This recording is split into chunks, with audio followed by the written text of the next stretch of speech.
Shemai everyone, it's JonnyVR here, and what's this in my ear? Who's going to be speaking to me? Hello there. It's Shaq.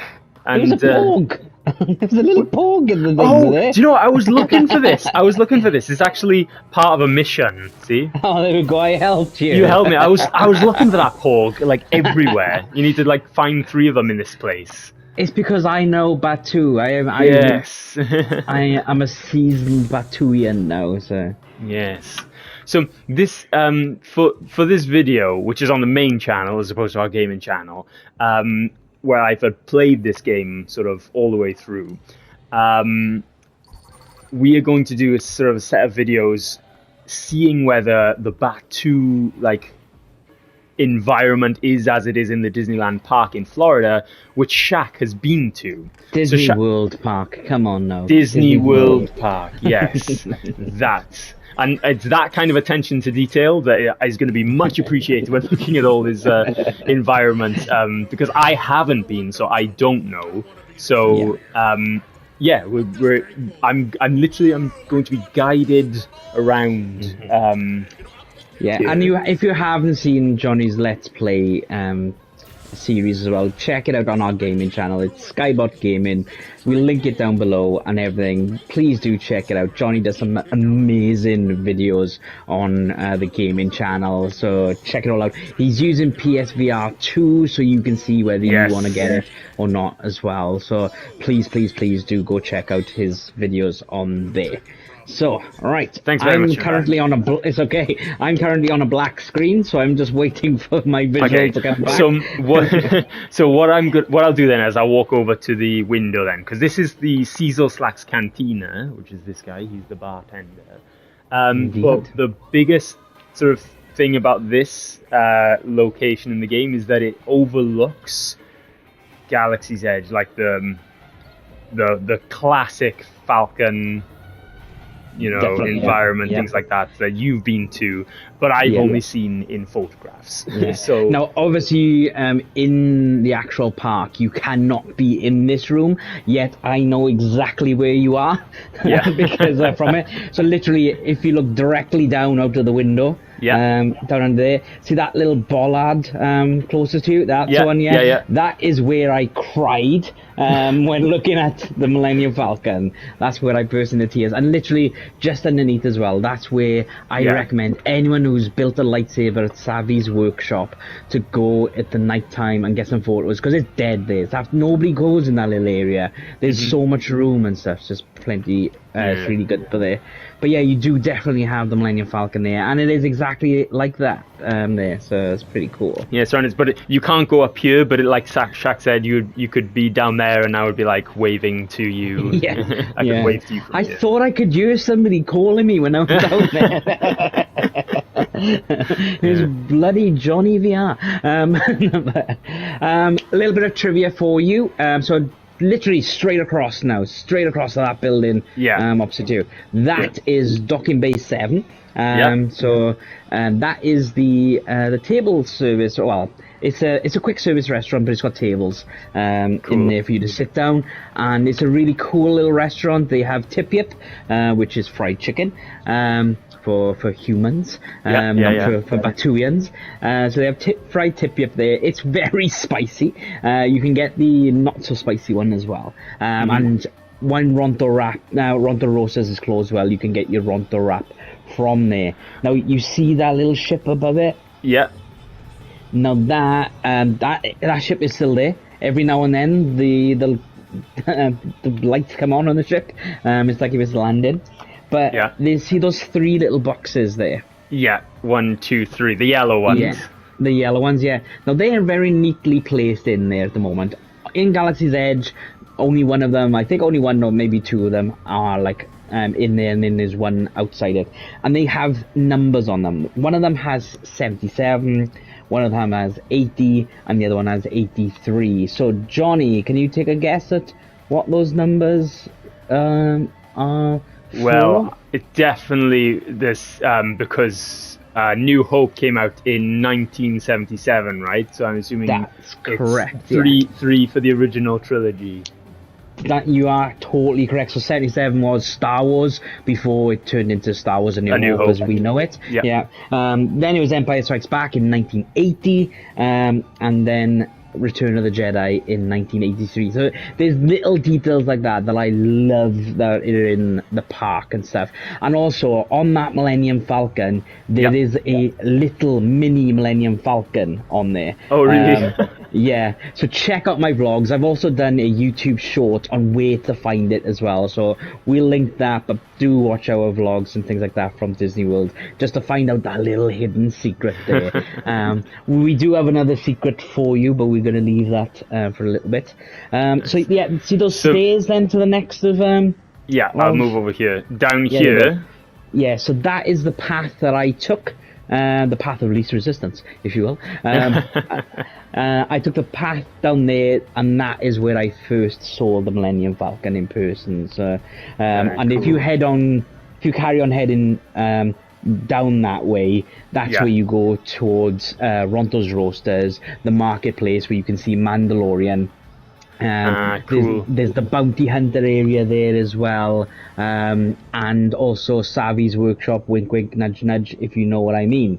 Nice. It's where you build a lightsaber. I didn't tell you that. But then that building opposite the Dr. Base 7 on the left hand side, Johnny. This big one right here. Not that one. The dome one behind it. Yeah, there we go. This one. Yeah, so that is Doc Ondar's shop. Now in Doc Ondar's you can buy lots of Jedi and Sith equipment, if you will. You can get a Jedi holocron, which I bought. You can get a Sith holocron. You can get Jedi kyber crystals. You can get Sith kyber crystals. You can get really cool outfits. You can get lightsabers. You can get legacy sabers as well. And if you sometimes you're graced by Doc Ondar himself.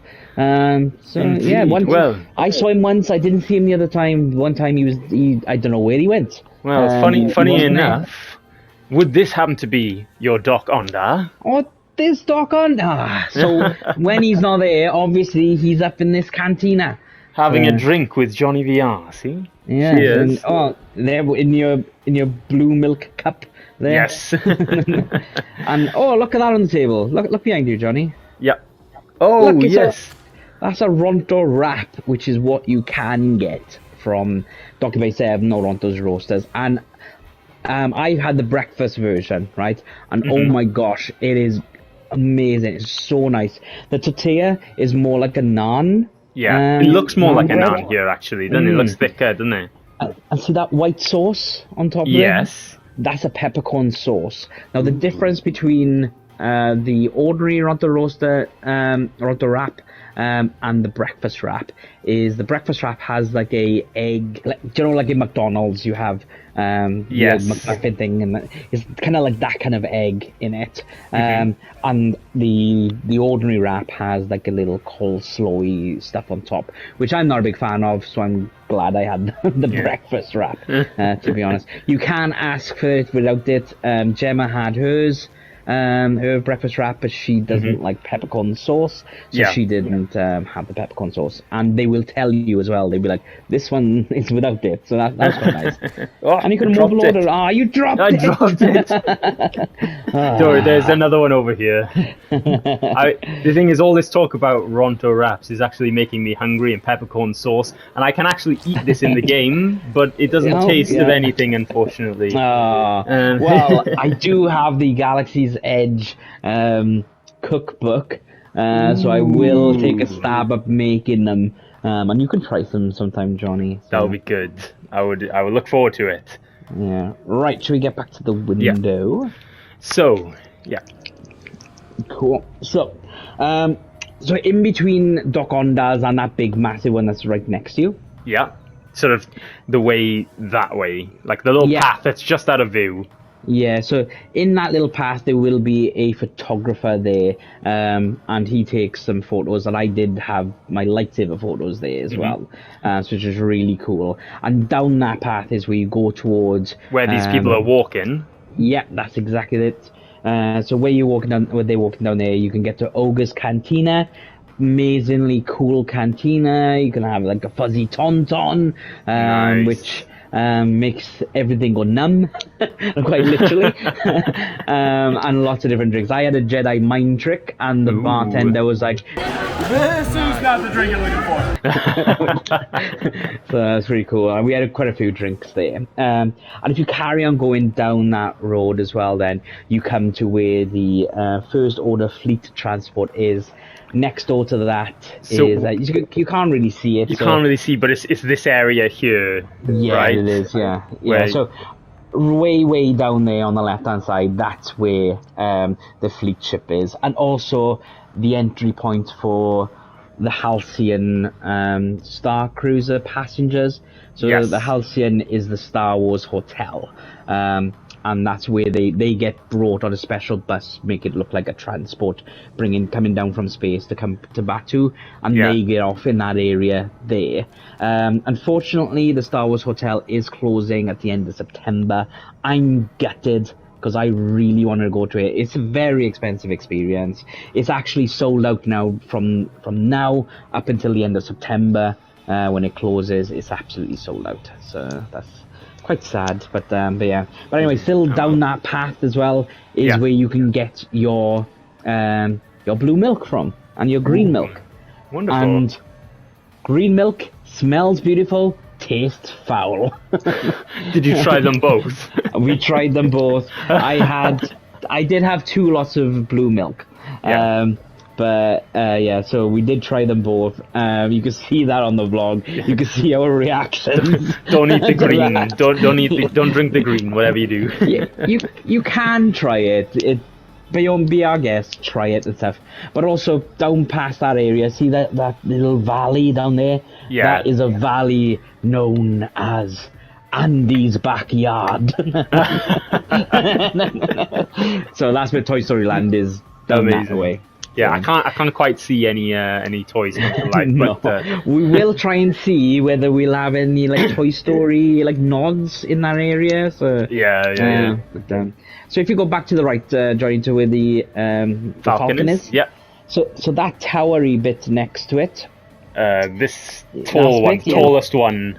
Yep. So underneath that is where you enter the ride for Smuggler's Run. Which is where you can pilot the Millennium Falcon. And oh my god, it is an amazing experience. It's like you're in a ride, but you are controlling the ride. It's like it's a simulator, but you control the Millennium Falcon. You fly the Millennium Falcon. I got to hit us into hyperspace. That's amazing. Hyperspace.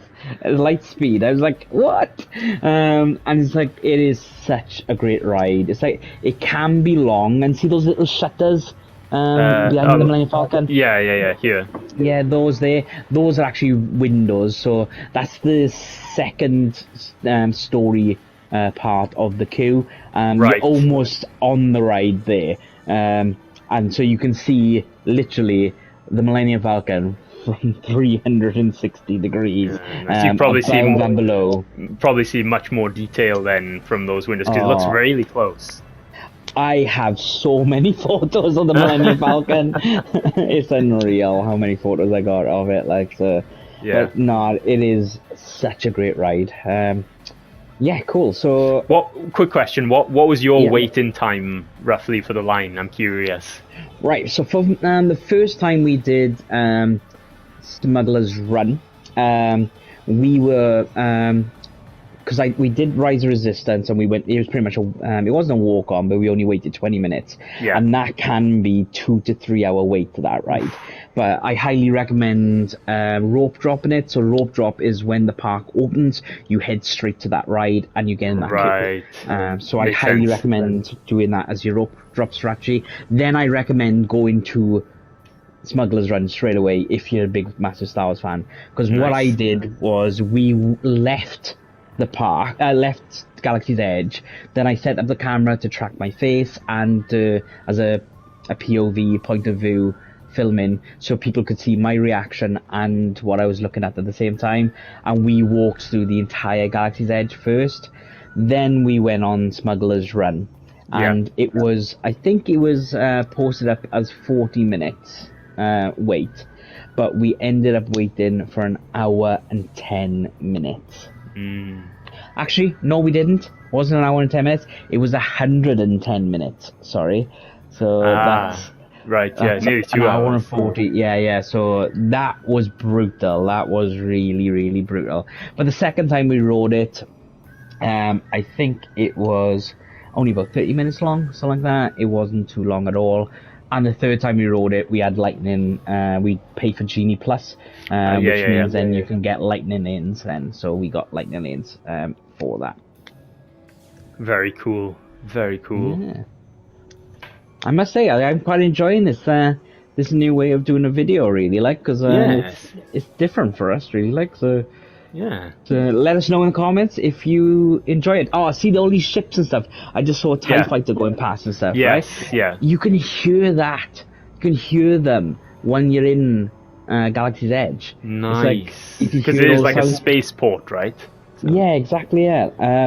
And the stormtroopers and stuff will react to TIE fighters and stuff going past. They look up and things, everything, because there are stormtroopers that wander around and stuff. Yes, yeah. But cool. Happy days, right? So when we were going through the bar, I did notice something on the bar. So do you want to get to the bar? So we were talking about it. I mean, it's on the floor, I think now. But, yeah. Here we go. Right, there we go. So that's really cool. I like that because that is brand spanking new in Galaxy's Edge. It was for May the 4th this year, and that's an acid spitter orb sipper. That's one hell of a thing. Like so this would be the orb, and this would be the sipper that Yeah. So and it glows and everything as well. It I think it was about $17. I think it is, something like that. And you can buy it. You can have it as a souvenir, and you can fill it up with. Oh, you get to keep. Drinks, you get to keep the. Oh, that's awesome. Yeah. But there is. I think that's a limited edition one. So I'm not too sure that it's there anymore. Yeah. But they do have the Paddy Frog sipper as well. And I do know that you can get that as well. Yeah, we can get this in. Yeah, because this changes. It's not always this one, which I think the Paddy Frog one was before. It was in a green liquid with a little frog-looking like thing on the inside. So yeah. So that's pretty cool. I think there. It's cool that you got Doc Ondar in that cantina as well. Yes, because he actually forms a main part of one of the two like little quest lines. So there's in the game there's like 3 sort of independent quest lines. One is like searching for R2D2, and then Doc Ondar comes along asking you to search for relics that he's interested in. So it's he actually plays a pivotal role in part of the story, and he's telling you, giving you information about where to find these relics. So it's really interesting that you can he's actually there in the park, that you can actually meet him. Yeah, definitely, yeah. And he does pretty much exactly the same like that. Yeah, with his little like robe, his little badge, you know. Yeah, nice. Amazing. Nice.